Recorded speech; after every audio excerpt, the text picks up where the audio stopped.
All right. Joining us now are two leaders from Team Red, White, and Blue. Zach Polega, a West Point graduate, Purple Heart recipient, and ultra endurance athlete, and Mike Sullivan, a retired Army Special Forces colonel with 3 decades of service and a founding member of Team Red, White, and Blue. Is that right? Yeah. Okay, great. Yeah. You guys both represent different generations of service, but a shared commitment to purpose. Can you both briefly just tell us a little bit about your journeys and how you found your way to Team Red, White, and Blue? So briefly, I commissioned out of West Point in 2014. So come from a family of service, all NCOs. And then really, that propelled me. Always knew it was something I wanted to do, just wasn't sure what it was going to look like. And then right through my time in service, as you mentioned, Purple Heart recipient, so I ended up getting injured in Afghanistan. And that kind of transformed a passion for health and wellness into purpose. And so as I was transitioning from the Army, I looked to opportunities of how can I take those experiences, and try to deliver impact based on what I've learned and help people out along the way and make a positive difference. And that led me to Team RWB, which I knew about when I was a cadet at West Point, and was somewhat involved with, but not actively involved with until I actually transitioned out of the Army. Exactly. Sully? Yeah. So 30 years in the Army as an officer, but no, my family has a history of service going back to World War I. My great-grandfather served in World War I. I actually have 3 grandfathers who served in World War II because my dad's biological father was a B-24 pilot that was killed in Southeast Asia, and but his adopted father also served in the Army. And then my mom's dad went to Annapolis, left to enlist in the Navy so he could get to the war faster. So we have a little Army-Navy right there within the family. Yeah. My dad was a Vietnam veteran, ROTC guy that served in Vietnam. To clarify, he joined the Navy to get there faster, right? Yeah. Okay. Yeah. Continue. Yeah. Sorry, I was a Navy corpsman. Not faster than jumped the out. Army, but the Navy was moving too slow, so I guess so Okay. for him. All right. They still like the Navy. No, we're big Navy supporters on that side of the family. And then dad, Vietnam veteran, and then I followed in his footsteps. The only one to actually make it a career. And then now I have twins, Jackson and Samantha, who are 2020 grads from West Point, both serving as captains in the Army. Jackson's an infantry officer. Were they separated while they were there? They served. Yeah, they were in separate companies. Separate, but I bet the competition was. Yes, both athletes. Yeah. Jackson was a track star. Samantha, Sammy Sullivan, you may have heard her. She won a bronze medal at the Olympics. We talked with Sammy last year at last year's game. Yeah, that's my daughter. So that's your daughter. Yeah. Oh, okay. Yeah. So This light bulb. Yeah. I always bury the lead. Yeah. I want it to be more about me and not her. No.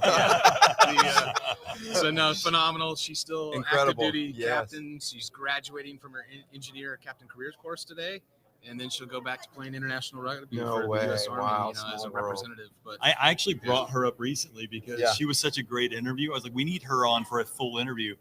And so it's interesting. you should have her back. Yeah. She learned it all from me. I can see that. Yeah, she You got it guys from should her do the mom. media Let me just be circuit honest. together. Yeah, Yeah. that'd be great. That'd be great. Yeah. We We haven't would done a both- father-daughter interview before. Yeah. It's not a We'd bad be idea. fighting for I'll my come to your time. book signing. Yeah, there you go. I didn't know he was a Navy SEAL too. Good grief. So West Point grad, combat veteran, and my most favorite way that people say it is Purple Heart winner. Like, Yeah, have you heard that? Congratulations. Yeah. You weren't fast enough to get out of the way, so here you are. Yeah. And Sully, you Special Forces Colonel, man, that's like we're an esteemed company here. I'd like to pick on you guys for being Army, but really I just want to start the way that this rivalry really starts, which is just to say we start from a place of love. And you guys serve, man. It means a lot to me. I'm somebody that has given of themselves as well. I'm also a winner of a Purple Heart, and so I know what it takes. And so what you're doing is incredible. But let's talk a little bit about RWB. So how did you guys get involved in RWB, and how does that tie in from your military service? Yeah, so RWB's 15 years in the running, and the founder, Mike Irwin, another West Point graduate, he and I served in 1st Battalion, 3rd Special Forces Group together. He was our intelligence officer. I was a company commander. And it was about a year after we did a trip to Afghanistan. He was studying to go teach at West Point at the University of Michigan. He reached out to Sirens for me, that puts us at about 8 minutes. All right. Just a heads up. Got you. what were we doing last night?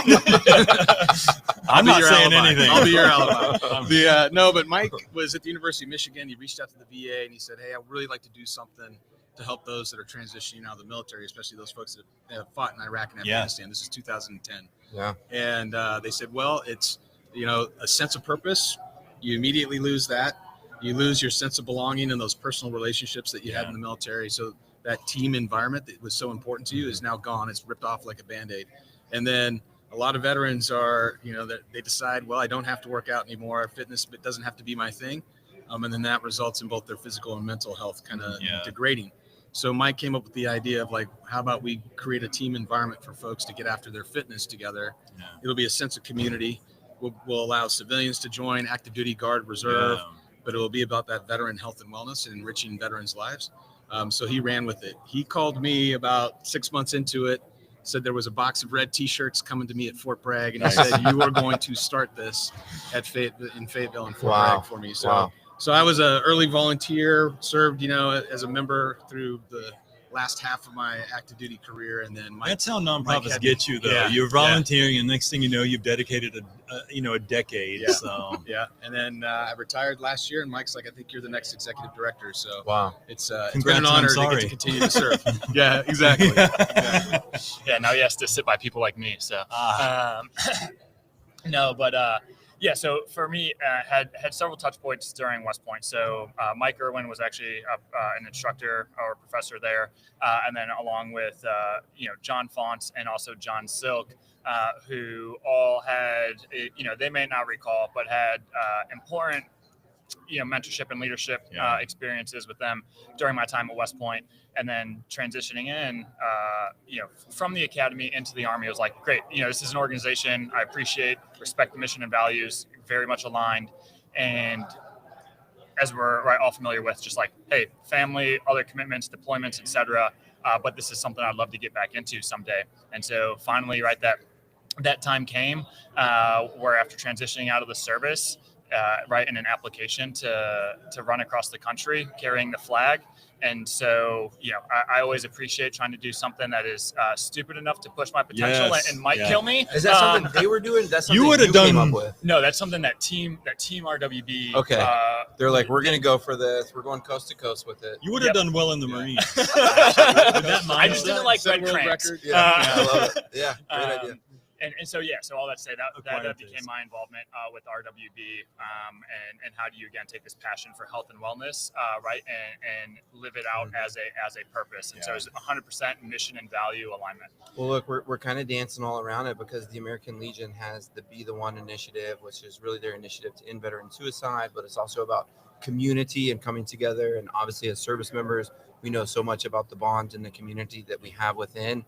And then the challenges of being disconnected from that when we come out. But that's really a core part of Team RWB. Can you guys talk just a little bit about, kind of community and purpose as you guys have kind of seen it from your early days from 2010 and maybe now this new vantage point that you have from the head shed? And then, what did that community mean for you when you're going across the country? Yeah, I mean, for us, the community aspect it's the key ingredient, right? It's the secret sauce. It's the foundation of everything we do. Yeah. So Team RWB being open to anybody. I mean, you could just be a civilian supporter. You don't even have to be a family member to join for free. Participating in our chapters that are nationwide, 154 across the country, allows you that opportunity to find someone that's there for you. And it's truly an act of service. When you tell somebody, hey, I need you to show up on a Wednesday just to walk a 5K with a veteran, they're like, I don't understand how I was going to do that anyways, or I love to work out. So this sounds good. But it really is. It brings you back together, like a mutual sense of purpose. And it allows folks to get to know each other. It allows a veteran to kind of tell their story and, live it through some movement, because that movement kind of is the medicine as well. And we're military, so we like matching clothes and hanging out with our buddies. I mean, it's kind of our thing. We love matching clothes, something with a big eagle T-shirts, on it. I'm there. What's been the secret to the success of 154 chapters? That's pretty robust. Because you guys have been I hear you guys brought up and that's huge. When something is just brought up in natural conversation and not in so much as what they can do for someone, but as a community of people. And that's huge as a veteran to just organically hear RWB. It's kind of cool to watch that happen. I'm sorry, keep going. I just wanted to give you guys some props. The brand is strong, right? Yeah, Again, out of the mind of Mike Irwin, coming up with this idea, leaning into like the flag and Old Glory, red, white, and blue, and obviously the image of the eagle is something that most people like recognize. You go to any local 5K to a national marathon, you're going to see someone wearing this T-shirt. So that's great for us. But again, it's just that the idea of just getting people together to like kind of, sometimes we'll say embrace the suck, to challenge yourself to do something a little bit harder than you would have done normally. And just to keep moving, that's the secret. And we've expanded that in terms of like health and wellness education, hydration challenges, sleep challenges, all those other things that are so important to your health. And we have a hybrid community that exists in our app online that's very positive. There's no negative stuff, a little bit of a social media feel, but you can always kind of stay connected. It's really allowed us to grow and expand over the last 15 years. So it's an evergreen mission. Health and wellness is never going away. That's right. That's right. You have to put in the work. And for us, we're also big on leaning into this idea that veterans are not broken. Like your service did not damage you. That's right. Right. We're never going to say that out loud.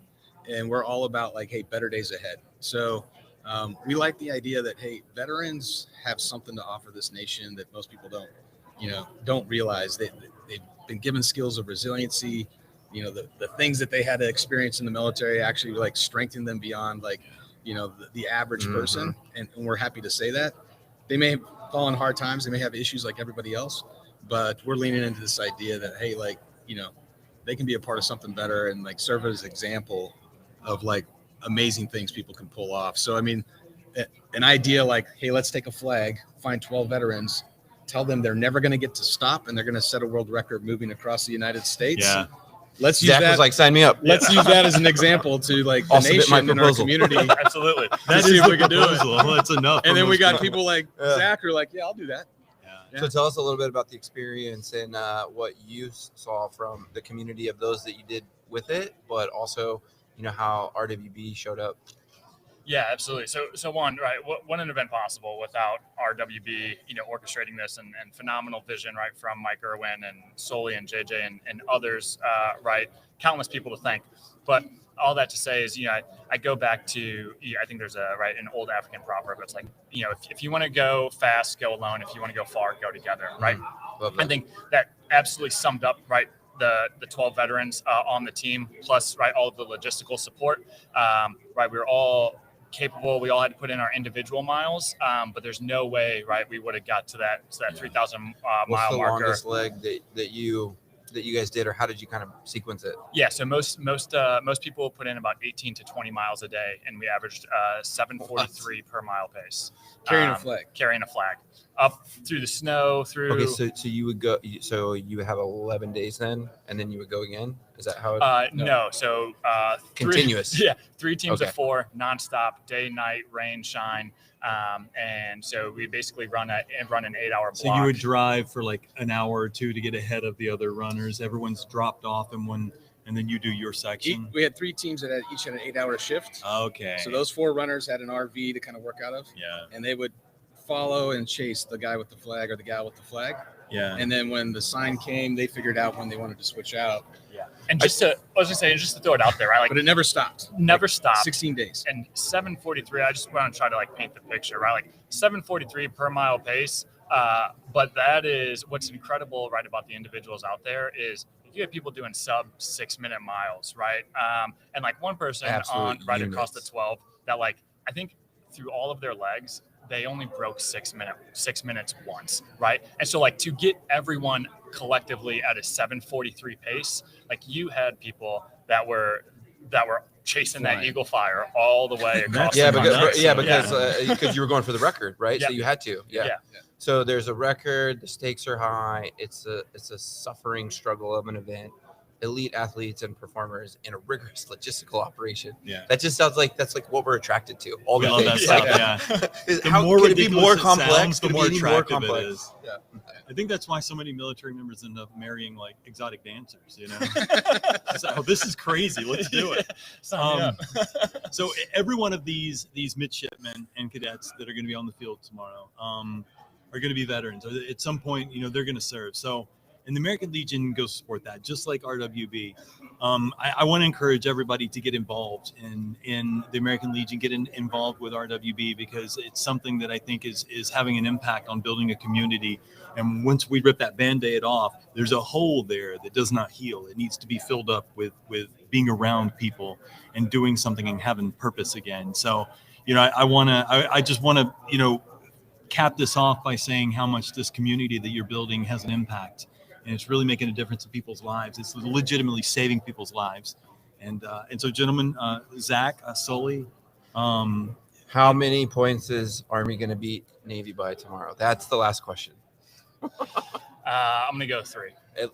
Beat them by 3 points or 3 beat them by- touchdowns? That would be a They're good gonna, game. They're gonna beat them by 3. I wish it was higher. It's normally a close game. It's a close but game. My historical experience would say it's probably gonna be 3 points. I'm here for it. Sully, what you I'm going got? to say Army's going to win by 1 point. 1? Yeah, Okay. and it's going to come down to a conversion, either a missed Oh my conversion by gosh. Navy, because Navy's choked in the past when it's They come to sure kicking have. game in Yeah. this game, We don't Just all saying. have legs, okay?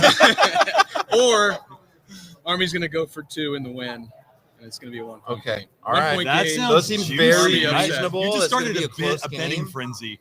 I'm somewhere. gonna Yeah. say Army by 7 touchdowns. That's my bold Army by prediction. 7 touchdowns. That's my bold prediction. That is bold.